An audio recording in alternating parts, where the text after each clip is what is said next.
తిరుపతి నగరపాలక సంస్థ కార్యాలయం ముందు జనసేన పార్టీ నేతలు ఆందోళనకు దిగారు. శ్రీనివాసం వసతి సముదాయాల ముందు గుంతల రోడ్లు మరమ్మతుల కోసం వ్యాపారులను డబ్బులు అడగటాన్ని వ్యతిరేకిస్తూ నిరసన వ్యక్తం చేశారు.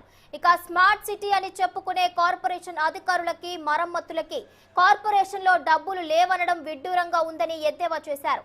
జనసేన పార్టీ తిరుపతి పట్టణ అధ్యక్షుడు రాజారెడ్డి ఆధ్వర్యంలో కమిషనర్ను కలిసి వినతి పత్రాన్ని అందించారు. ఇక నిత్యం భక్తులతో కిటకిటలాడే ప్రాంతం అస్తవ్యస్తంగా మారిన ప్రభుత్వ అధికారులు పట్టించుకోవడం లేదని విమర్శించారు. తక్షణమే రోడ్లను మరమ్మతులు చేయకపోతే మేయర్ను అడ్డుకుంటామని హెచ్చరించారు జనసేన నేతలు.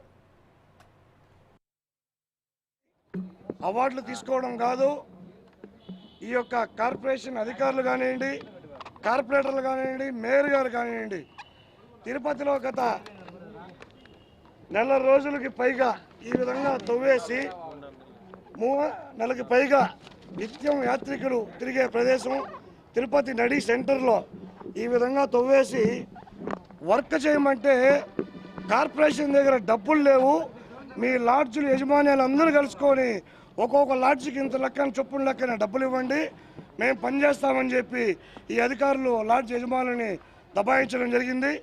ఈరోజు జనసేన పార్టీ తరఫున మున్సిపల్ కమిషనర్ గారికి ఈ యొక్క విజువల్స్ అన్నీ కూడా మేము తీసుకొని వినతి పత్రం ఇవ్వడం జరిగింది.